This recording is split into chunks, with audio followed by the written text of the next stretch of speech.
J'essaie de faire une synthèse un petit peu de ce que j'ai appris à travers les lectures de Bernard. J'ai lu à peu près 30 à 40% de ses livres. La philosophie analytique, j'ai passé 4 ou 5 ans à étudier, et la technologie, j'ai travaillé à Alta Vista par exemple dans les années 90, c'était l'équivalent de Google, qui a été en fait détruit en partie parce qu'ils n'avaient pas compris, ou les techniciens ne savaient pas comment travailler le réseau. Ils faisaient des indexations que de métadonnées, comme tous les engins de recherche dans les années 90, mais ils ne savaient pas utiliser les liens entre les pages. Ils pensaient que c'était le chercheur principal, Mike Burroughs, parce que c'était un Français qui avait fait Alta Vista, et Louis Monnier, et Mike Burroughs en anglais, de Digital Equipment Corporation. Et ils n'avaient pas pu, Mike Burroughs pensait que c'était impossible. Donc quand les gens de Google ont découvert la formule qui permettait de mettre en graphe les réseaux entre les pages et de trouver alors les pages les plus importantes sur un sujet, le ranking, c'est ça qui a permis à Google de partir. Donc, j'ai passé là, j'ai travaillé à Sun Microsystems, et là, j'essaie de faire une... Alors, ça ne va pas toujours marcher, hein, donc il y aurait des épines, ça va faire un peu mal, je pense. Mais quand j'étais jeune, j'ai lu tout, comme tous les jeunes d'ailleurs, je suis sûr, Nietzsche, en allemand, en anglais, en français. Et je vais comme ça me rappeler d'une chose qu'il avait dite, c'est dans Also sprach Zarathustra: Nur wo Leben ist, da ist auch Wille, aber nicht Wille zum Leben, sondern zulerstig Wille zur Macht. Ça fait un peu frissonner. Hein.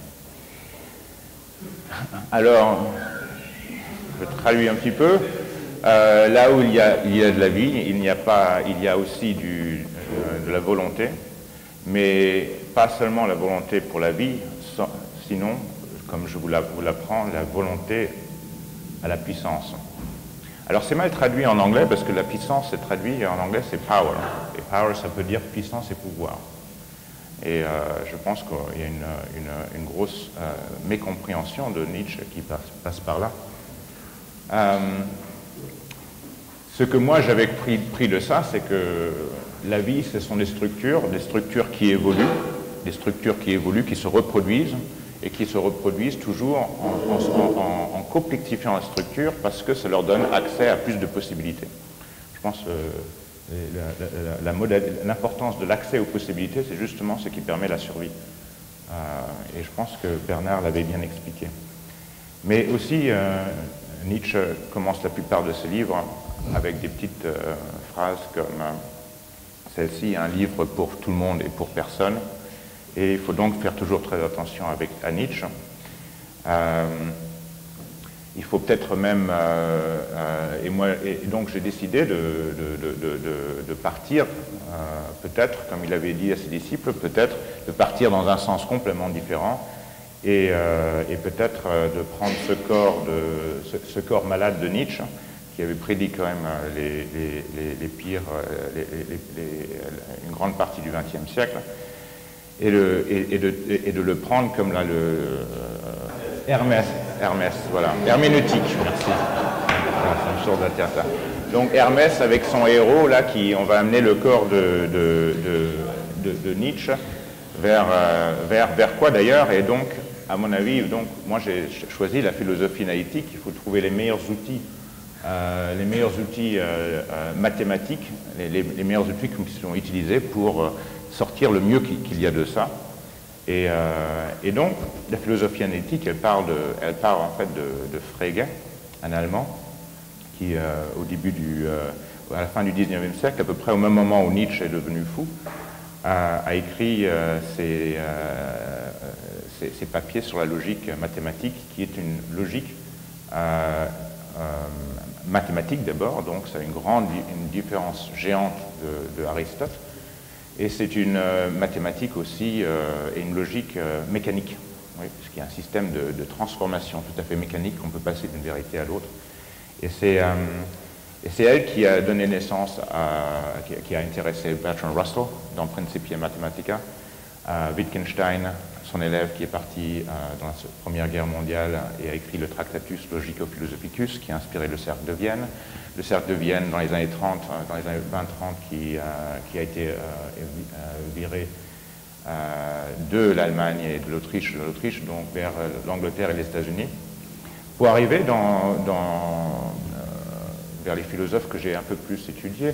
Par exemple, Willard von Orman Quine, qui en 1948 montre bien son esthétique désertique, ses préférences pour la simplicité dans cette phrase, et qui a par exemple une ontologie minimaliste qui est par exemple « to be is to be the value of a variable ». Bon, c'est vraiment minimaliste. Hein. Mais il a un début de philosophie cohérentiste, et en 1973, je crois qu'il écrit « The Web of Beliefs », que les pensées sont reliées entre elles et qu'elles forment un tout. Il n'y a pas de centre, contrairement à ce que vous pouvez penser. C'est son attaque sur le cercle de Vienne. Il n'y a pas de centre de pensée. Même la logique peut être remise en question pour Quine. Bon, il a deux étudiants que j'ai beaucoup étudiés, Donald Davidson et David Lewis. Je vais revenir plus tard sur David Lewis. Mais cette philosophie et cette logique s'est poursuivie, et c'est vraiment elle qui a amené, à travers des simplifications et des améliorations, à ce que Tim Berners-Lee a voulu créer à travers le web, dont nous avons commencé qu'à voir la première partie en fait, qui est le web sémantique, et dont en 1994, à la première conférence de Genève, il présente ces 3 slides dont Harry Halpin en a déjà montré une. Celle-ci, c'est une qui montre comment les pages du web sont reliées avec des lignes, comment ces pages parlent de choses, et comment ces relations entre les pages qui parlent de choses peuvent créer des relations entre les choses. Donc, et le projet qui a commencé en fait en 1994 de créer le web sémantique, dont les premières spécifications ont été finies en 2000, suivent cette généalogie, pourrait-on dire, qui commence avec Frege, mais bon, évidemment Frege n'est pas sorti de nulle part, il est sorti d'une toute une tradition qui on pourrait remonter à Spinoza, je pense, et je ne me connais pas assez bien. Alors, moi-même, j'ai déjà vécu, je ne sais pas si c'est des époquées ou des révolutions, 5 transformations, des micro-ordinateurs et ARPANET dans les années 80. C'est là où j'ai appris à programmer.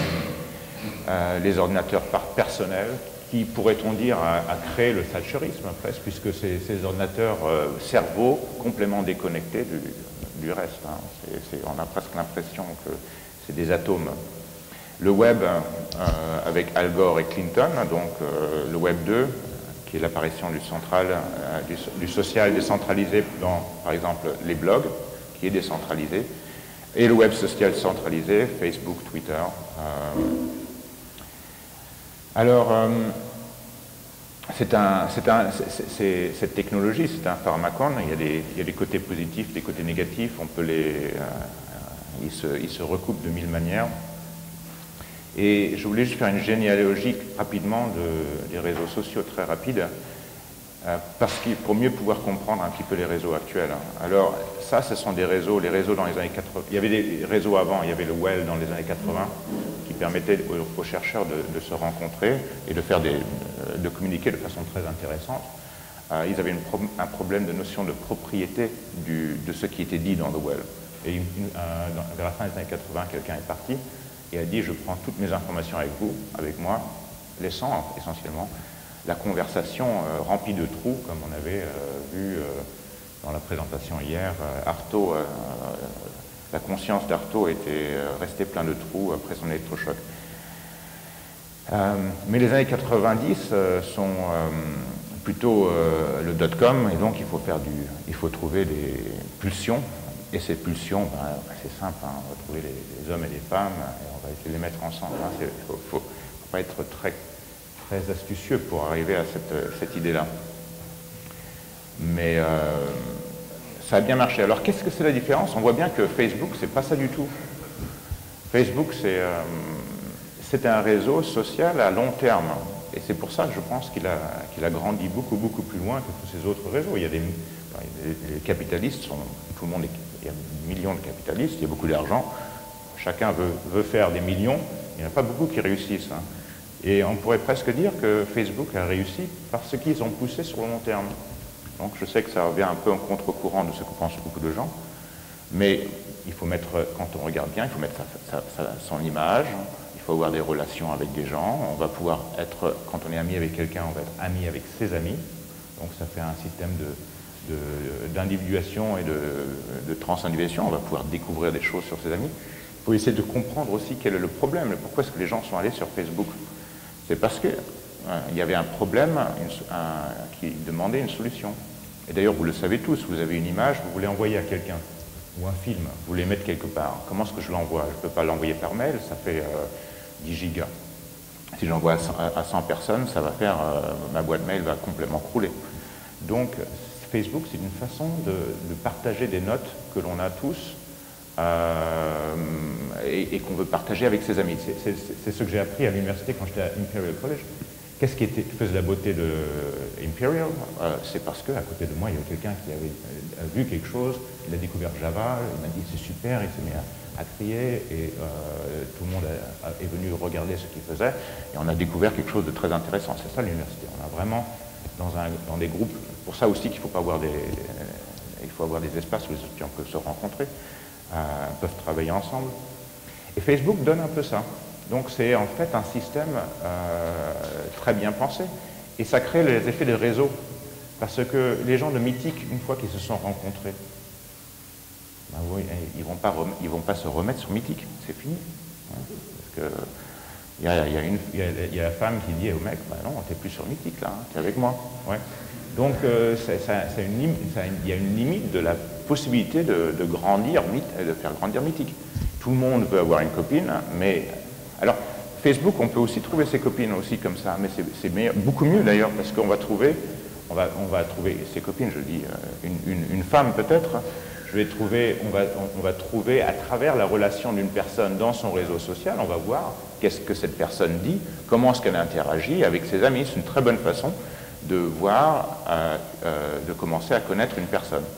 Est-ce que cette personne est en train d'écrire des commentaires intéressants? Qu'est-ce qui lui intéresse dans la vie? Bon.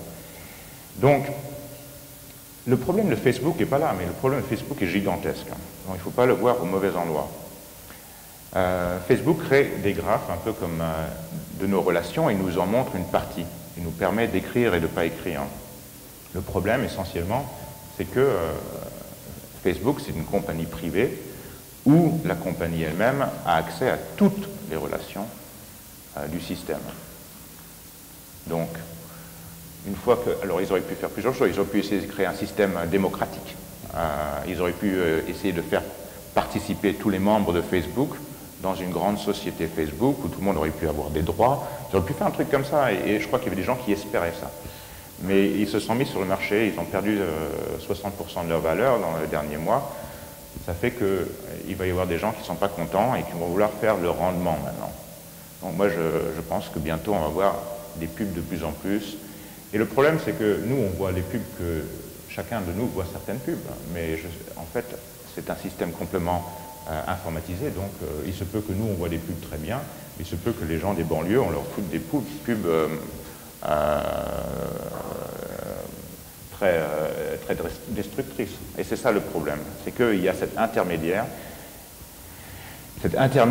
qui ressemble beaucoup à Panopticon et donc de Bentham, une unité qui peut tout voir, mais à la différence du Panopticon de Bentham, il cache le fait qu'il y a quelqu'un qui voit tout. La plupart des gens ne sont pas conscients. Et il transforme le discours de « je vois tout ». Le discours est toujours, la dialectique est toujours « qu'est-ce que mes amis voient de moi ?» La question de « Facebook voit tout », it isn't raised very often. Et certainement pas dans des débats. Elle est cachée par cet autre débat qui n'est pas le débat important.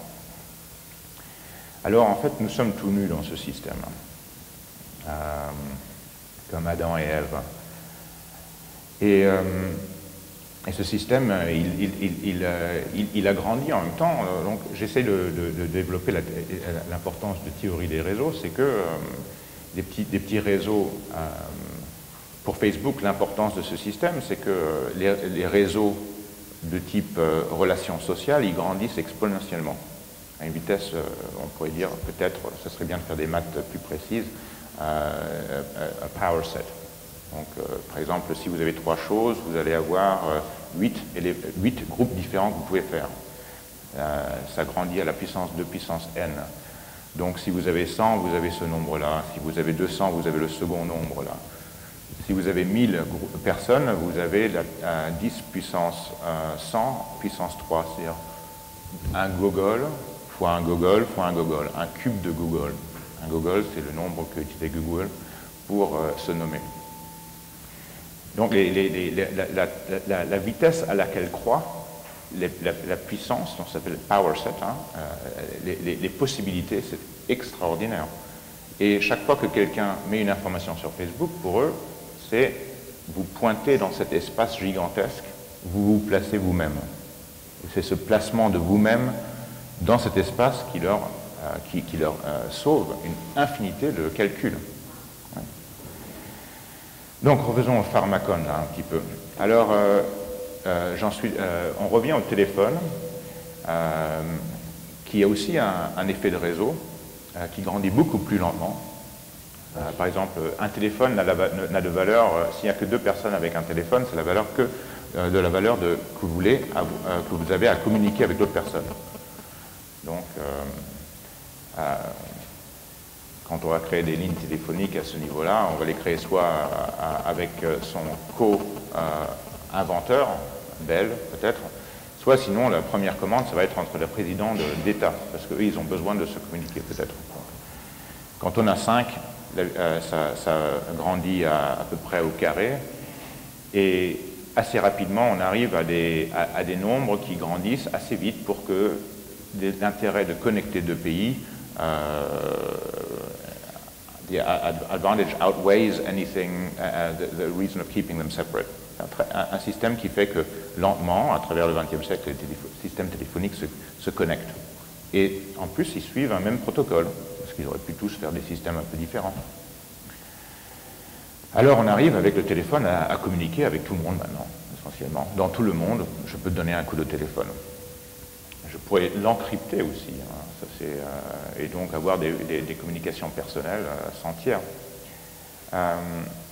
Ça demande un nom global pour que je puisse avoir une façon d'identifier les téléphones à travers le monde. Le mail, c'était à peu près la même chose. C'était un nom global qui permet d'envoyer des lettres à toute personne dans le monde. Et le web, c'est à peu près la même chose. On a donc des serveurs web qui sont donc Facebook.com, la banque, Juliette, Roméo, tout le monde pourrait avoir son serveur. Je passe rapidement, j'avais parlé ça l'année dernière, des Eben Moglen qui essaient de développer des petits serveurs comme ça pour qu'on puisse tous en avoir un chez nous. Le Freedom Box, il appelle ça, parce que Eben Moglen est extrêmement concerné par le fait que maintenant, quand nous lisons un livre, nous ne lisons plus seulement un livre, nous sommes lus, oui, puisque chaque page, chaque annotation que vous faites, elle est enregistrée sur un serveur. Et si on veut le faire parce qu'il y a des avantages de coopération, c'est très bien. Mais ça donne aussi un spectre assez effrayant aussi si on est un petit peu conscient de l'histoire du XXe siècle. Alors, on peut donc imaginer que tout le monde aurait son serveur. C'est pas un peu pour ça que je vous montre ça. Et que tout le monde pourrait avoir sur son serveur, sur sa petite machine ou la grande machine de la banque, c'est pas grave, un serveur web qui va servir des pages. Donc c'est un système de publication, comme disait Bernard.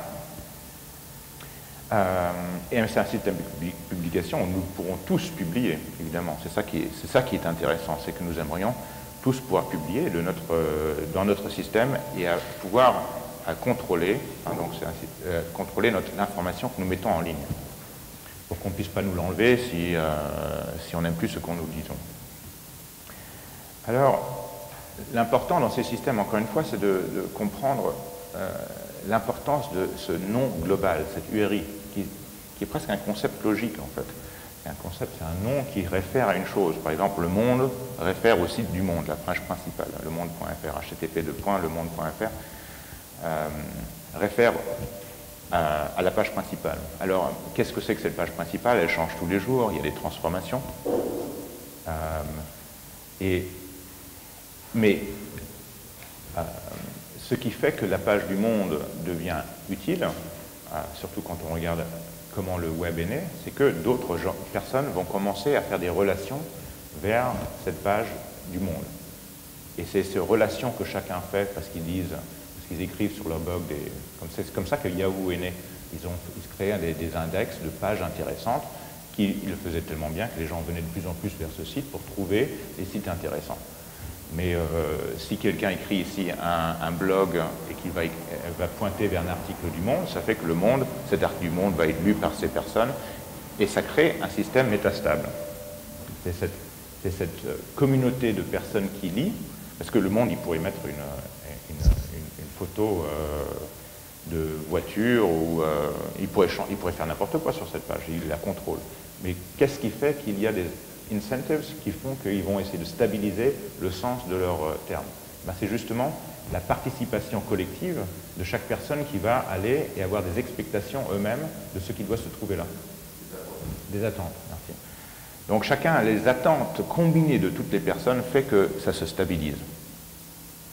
C'est comme ça qu'on arrive, c'est peut-être ça le plus incroyable du web, c'est cette métastabilité qui émerge à travers ça, à travers ces processus de désir individuel et d'attente individuelle qui stabilisent le réseau. Alors le Monde a fait une erreur à un moment, ils ont cassé leurs URL, ils ont tout changé et bon, ça fait une très très grosse perte de réseau en fait. Il ne faut jamais, quand on fait un webmaster, il faut faire très attention de ne jamais faire ça. Alors, ça m'amène à David Lewis, et dans cette thèse Convention, qu'il a écrit en 67, c'est pour montrer un petit peu de David Lewis, un étudiant de Quine, mais qui a complètement transformé Quine, parce que Quine était pour un minimalisme ontologique, il y a des objets, des atomes. David Lewis est sorti avec cette théorie fabuleuse leibnizienne qu'il y a une infinité de mondes possibles, mais qu'il a mathématisé ça, amené ça dans une logique modale, et qu'il a basé la théorie de la langue, la théorie de la causalité, tout ça développe à partir de cette logique. Alors j'aime beaucoup, parce que ça ramène l'imagination, enfin pour moi ça m'a ramené à partir de Nietzsche, ça m'a ramené l'imagination, finalement je pouvais faire la logique et je pouvais imaginer aussi. Les deux sont tout à fait complémentaires. Et en plus c'est mathématiquement précis, alors c'est miraculeux, on a la précision et l'imagination ensemble. Et dans sa thèse, la Convention, David Lewis, alors ça va être un petit peu spécifique, je voulais vous en parler plus. Il commence de 69, je crois que ça a été publié. C'était très très commenté. On peut lire un petit peu l'historique des débats sur Plato de Stanford.edu sous Convention. Il essaie de dire, bon, il y a beaucoup de... Alors, il essaie de répondre à son maître Quine qui disait qu'il n'y a pas de convention, c'est pas possible qu'il y ait des conventions, puisque comment est-ce que les premières personnes qui parlaient se seraient mis à s'accorder sur le sens des mots. C'est pas possible, donc c'est pas possible d'avoir des conventions. Enfin, c'est pas possible que la convention soit derrière le langage. Alors, tout le jeu de David Lewis, là, dans cette thèse-là, c'est de montrer comment on peut avoir des conventions sans nécessairement avoir besoin d'accords écrits. Donc, il va essayer d'expliquer comment c'est ce genre de... Il a une huitaine de cas, comment deux personnes, si elles veulent se rencontrer, comment ils vont convenir d'un point de rencontre. Ils pourraient se rencontrer à plein d'endroits différents, il faut qu'ils se rencontrent à un, comment est-ce qu'ils se mettent d'accord. Ou quand on raccroche le téléphone, qui est-ce qui rappelle? Tout le monde est intéressé que une personne rappelle, parce que si deux personnes rappellent, on ne va pas pouvoir passer. Il faut qu'il y ait une convention de qui rappelle d'abord. Bon, ce n'est pas tellement important qui va rappeler d'abord, du moment que toutes les personnes soient convenues de quelle personne va le faire. Hume, reprend un exemple de Hume sur des personnes qui rament sur un bateau. Il prend un exemple de quel côté doit-on conduire. ben, c'est pas tellement grave qu'on conduise à droite ou qu'on conduise à gauche, du moment que tout le monde conduise à droite et qu'on sait que tout le monde conduit à droite, etc. etc. Et alors, pour développer ça mathématiquement, donc, il va prendre la théorie des jeux, qui avait été formalisée, si j'ai bien compris, plusieurs années avant. Mais au lieu de regarder les jeux dans la théorie des jeux, qui sont souvent les jeux agressifs, oui, enfin, un perdant, un gagnant, de lutte, il va regarder les jeux de coordination. Et les jeux de coordination, c'est ceux où, justement, on va essayer de trouver un équilibre entre les désirs de plusieurs personnes. Alors, là, par exemple, on va créer dans cet exemple très très simple, on va créer peut-être un choix de point de rendez-vous. On pourrait simplifier, prendre des cases, et pour chaque possibilité, on peut avoir deux personnes, mettre des valeurs numériques. Bon, numérique, c'est pas tellement intéressant. Les valeurs qu'on a vont probablement la plupart du temps pas être numériques, ils vont faire partie d'ordre partiel. On va avoir certaines idées que certaines choses valent plus que d'autres, mais comment est-ce que ça se rapporte à quelque chose d'autre, c'est pas tellement clair. On n'est pas nécessairement dans des ordres complets, mais on va essayer de donner des valeurs au désir, et on va voir ici, par exemple, qu'il y a 3 choix qui ressortent parce que c'est ça où les 2 personnes vont se rencontrer. Et la convention, elle sort un petit peu de ça, c'est qu'il faut avoir un équilibre, il faut avoir des possibilités de choix, de coordination. Il ne faut pas qu'il y ait... Ça réverbère tout le temps, ce truc. Oui. D'accord. Et... D'accord, donc... Et ce choix que les gens vont pouvoir faire, va leur permettre de... donc il n'y a pas qu'un choix, il n'y a pas qu'une possibilité de coordination, il y en a plusieurs, et c'est ça qui fait un peu la convention, il faut choisir laquelle. Alors une possibilité, c'est de passer par l'histoire. Quelqu'un a fait quelque chose par hasard, alors il explique comment on pourrait passer par un système historique. Quelqu'un fait quelque chose par hasard, donc on va se décider que lui, il a répondu la première fois, moi je réponds, la prochaine fois qu'on a ce problème de rencontre, on va faire la même chose que la dernière fois, et à partir de là, une convention peut s'établir. Une convention à travers un historique de répétition d'un même point de stabilité, de coordination. Alors, je ne peux pas aller dans tout le livre, là, j'ai essayé de le lire, et je pensais que parler cet après-midi, j'aurais pu passer un peu plus de temps à préparer ça.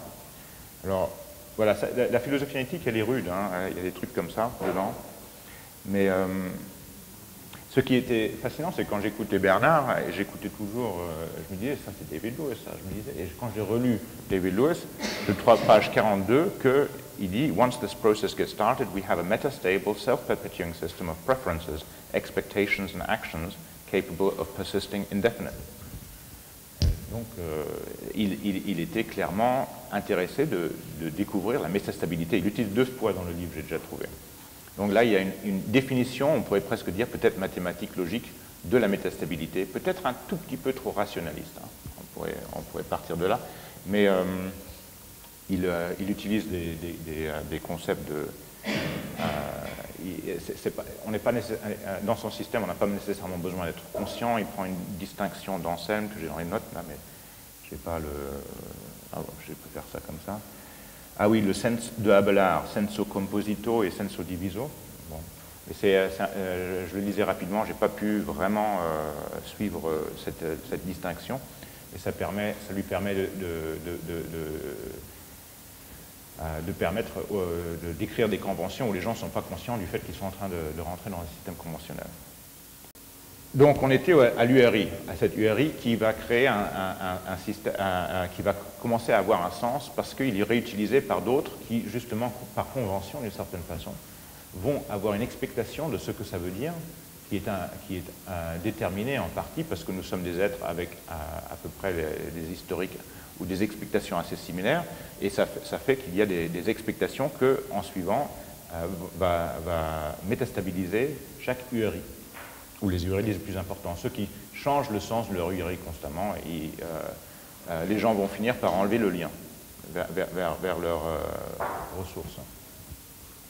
Alors, il y a d'ailleurs, de façon assez intéressante, tous les pages web font on pourrait reprendre la distinction de sense and reference, de sens et référent, oui, de Frege, pour dire que dans le web, pour l'instant, dans le web des documents, le sens et le référent, c'est la même chose, c'est le document.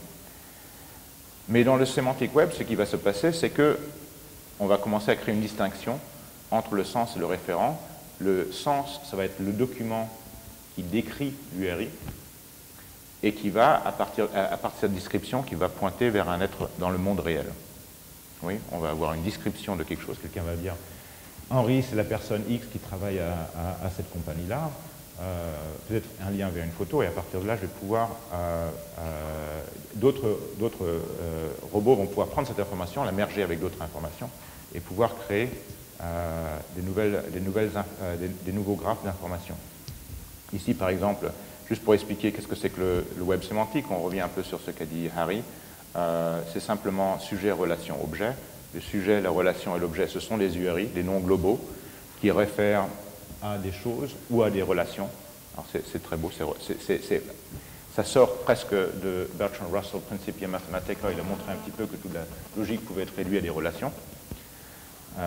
Et à des groupes, en fait, il n'était pas tellement sûr laquelle était primaire.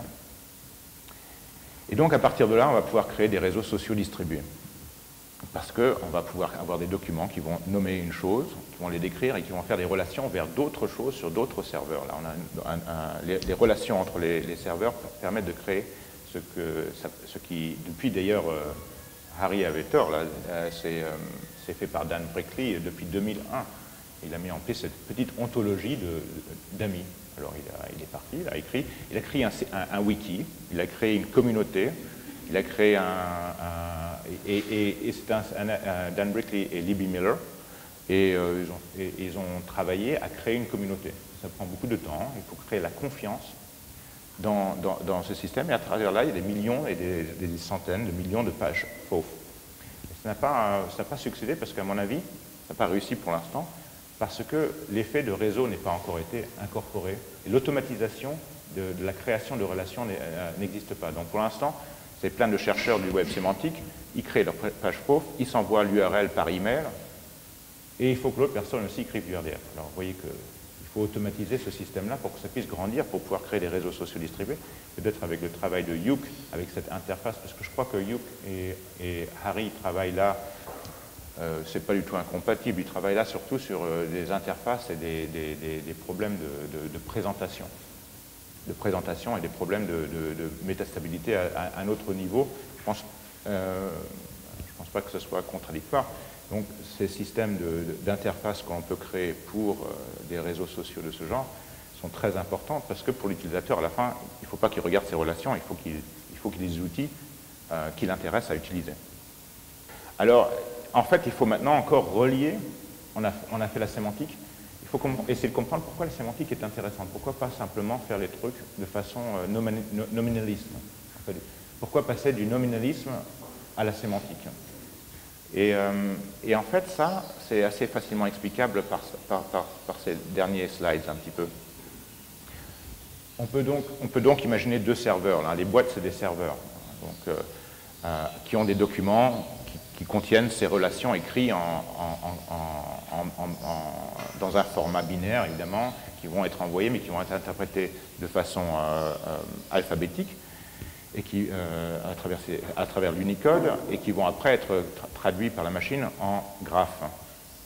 On peut imaginer les documents qui vont évidemment être écrits comme une série de bytes, vont être visualisés de cette façon-là. C'est plus simple pour vous qui regardez. Et on va avoir peut-être un agent qui va chercher ces informations sur le web, un petit crawler comme la Google, l'AltaVista, il va chercher l'information et il va les mettre dans des petits graphes locaux. Et après, dépendant de l'utilisateur, il va merger ces informations. Et c'est dans le merger de l'information, prendre une information et prendre une autre. Ah oui, c'est en anglais, mais c'est quoi le mot français alors là? Fusionner, d'accord, merci. On va fusionner cette information qui va nous permettre de découvrir de nouvelles relations logiques. Par exemple, si quelqu'un dit qu'une personne a un nom, que quelqu'un parle de la même personne mais sous un autre nom, mais qu'ils ont des propriétés qui nécessairement les identifient, on va pouvoir dire que les deux noms sont identiques, pour arriver à les lois de Leibniz. Évidemment, ce n'est pas les noms qui sont identiques, parce que les noms sont différents. Ce qui doit être identique, c'est une troisième chose, c'est la chose dans la réalité. Et c'est ça que vous voyez dans Google, le truc de Google qui est un peu... que j'ai mis sur le projet de Pharmacon, là, sur la mailing list, qui maintenant, Knowledge Graph, qui utilise ce genre de truc, mais de façon, et qui donne beaucoup de savoir. Ils vont chercher des informations ici. Les informations ici, ils vont essayer de les raccorder. Et ce qu'on veut faire dans le web sémantique, c'est permettre cette raccord, mais de façon encore plus distribuée, pour qu'on puisse créer des réseaux sociaux distribués où je peux prendre une information de chez vous, une information de chez vous, et découvrir quelque chose que peut-être vous êtes amis, parce que vous me montrez cette information. Bon. Ceci implique quand même, pour finir, il faut l'access control. Et donc ça, c'est un autre thème sur lequel je travaille. Il ne faut pas publier tout et que tout le monde voit tout, parce qu'il y a des informations qu'on voudrait garder privées entre ses amis. Et même si on veut tout montrer, il y a aussi le fait qu'on ne veut pas que tout le monde écrive sur son propre serveur. Donc il y a l'access control. C'est ça avec lequel on travaille, la W3C. Moi, j'ai écrit un standard qui s'appelle, c'est pas encore standardisé, c'est un proposal, WebID. IBM et plein d'autres essayent de créer maintenant des protocoles pour qu'on puisse créer des systèmes de link data et écrire sur le serveur de façon prédictible. Donc, ce qui est intéressant, c'est que je reviens à Convention. La W3C, c'est un système, un organisme pour créer des conventions. Le rôle, c'est de trouver des acteurs différents, de les aider à découvrir quels sont leurs intérêts, leurs désirs, où ils veulent aller, et de trouver une façon, de trouver un élément sur lequel ils peuvent être d'accord.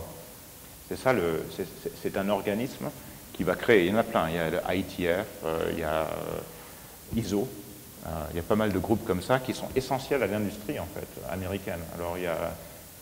je crois que dans la Seconde Guerre mondiale, les Anglais et les Américains avaient gros problèmes parce qu'ils avaient des standards complètement différents. Ce qui faisait que les Américains ne pouvaient pas aider les Anglais avec les bateaux qui coulaient avec des nouvelles pièces parce que les Américains avaient standardisé leur système. Alors le problème de la standardisation, enfin, c'est pas un problème, c'est l'histoire de la standardisation est fascinant. Hein. C'est toute la Californie, tous les États-Unis sont basés sur ces systèmes. Essayer de trouver pour chaque entreprise ce sur lequel les compétiteurs peuvent agréer pour pouvoir travailler mieux ensemble et donc coordonner leur travail. Donc je pense que le web en entier, alors il faudrait que j'essaie de relier ça à Platon, mais je pense que Bernard va le faire mieux que moi. Merci.